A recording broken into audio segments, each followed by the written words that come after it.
Hello everyone. তো সকাল এখন 6:30 বাজছে। রুহি, রিয়ান প্রত্যেক দিনের মতন স্কুল যাবে। তাদের টিফিন প্যাক করব। বাইরের দারুণ ঠান্ডা পড়ে গেছে। আর দূরে যে সাদা, সাদা হয়ে আছে দেখতে পাচ্ছেন এটা কিন্তু কুয়াশা না।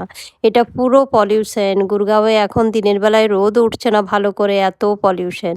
তো চলুন, দেরি হয়ে যাচ্ছে। রুহি, রিয়ানকে তুলতে হবে, তার আগে টিফিনটা প্যাক করে। রুহি, রিয়ান টিফিনে আজকে নিয়ে যাবে পাস্তা।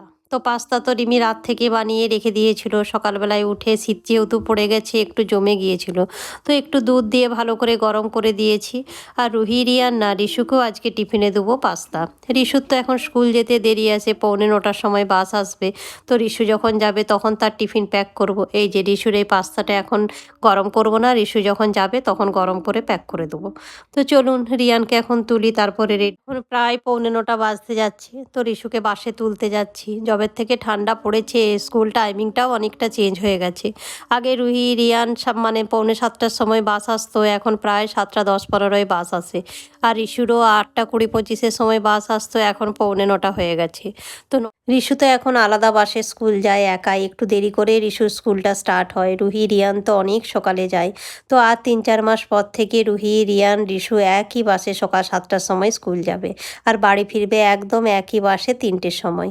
এখানে স্কুল টাইমিংটা অনেকটা, সকাল 7টার থেকে বাড়ি ফিরতে ফিরতে শীতকালে তো 3:30 বেজে যাচ্ছে। এখানকার স্কুলগুলোতে সামার ভ্যাকেশন তো থাকেই প্রায় 1.5 মাসের মতন, কিন্তু উইন্টার ভ্যাকেশনও এখানে থাকে 20-25 দিন।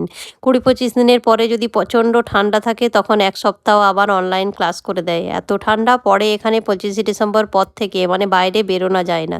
রুমের মধ্যে তো সবসময় হিটার চালিয়েই থাকতে হয়। সেই জন্য স্কুলগুলো উইন্টার ভ্যাকেশনও বেশি দিনই ছুটি রেখে দেয়। তো চলুন, গল্প করতে করতে আমার এদিকে ব্রেকফাস্টও রেডি হয়ে গেছে। অভিজিৎ অফিস বেরোবে, ব্রেকফাস্টটা দিয়ে দিই। ব্রেকফাস্টে আজকে বানিয়েছি উত্তাপম। উত্তাপমের ব্যাটারটা রুহি, রিয়ান সকালে যখন স্কুল যায় তখনই আমি দই, সুজি দিয়ে ব্যাটারটা ভিজিয়ে রেখে দিয়েছিলাম। এখন পেঁয়াজ আর কাঁচা লঙ্কা দিয়ে বানিয়ে ব্রেকফাস্ট আমি বানিয়ে নিয়েছি। 3 পিস উত্তাপম, এরকম পেঁয়াজ, কাঁচা লঙ্কা আর একটু সর্ষে দিয়েছি উপর থেকে। কারি পাতা আজকে দিইনি। আর তার সঙ্গে ধনেপাতার চাটনি তো আমি সারা সপ্তাহের বানিয়ে রেখে দিই। তো চলুন অভিজিৎকে ব্রেকফাস্টটা দিয়ে দিই। তারপরে এই 10টা বেজে গেছে। 6:30টার থেকে উঠেছিলাম, একে একে স্কুল অফিস পাঠাতেই আমার দেখুন 10টা বেজে গেছে। তো এই যে চা আর ব্রেকফাস্ট নিয়ে বসেছি আমি এখন, এই টাইমটি হচ্ছে আমার নিজস্ব টাইম। কোনো তাড়া নেই এখন। আমি এই ব্রেকফাস্ট করতে করতে মায়ের সঙ্গে একটু ফোন করে কথা বলি, বোনের সঙ্গে একবার ফোন করে অনেকক্ষণ গল্প করি। তো এই টাইমটি হচ্ছে নিজস্ব টাইম। এই গল্প করতে করতেই দেখি ঘড়ির কাঁটায় 12টা বেজে গেছে। তো চলুন, ভিডিওটা এই পর্যন্ত। ভিডিওটা ভালো লাগলে চ্যানেলটাকে সাবস্ক্রাইব করবেন, লাইক করবেন, শেয়ার করবেন। আর ভিডিওটা কেমন লাগলো অবশ্যই আমাকে কমেন্ট করে জানাবেন। দেখা হবে নেক্সট ভিডিওতে।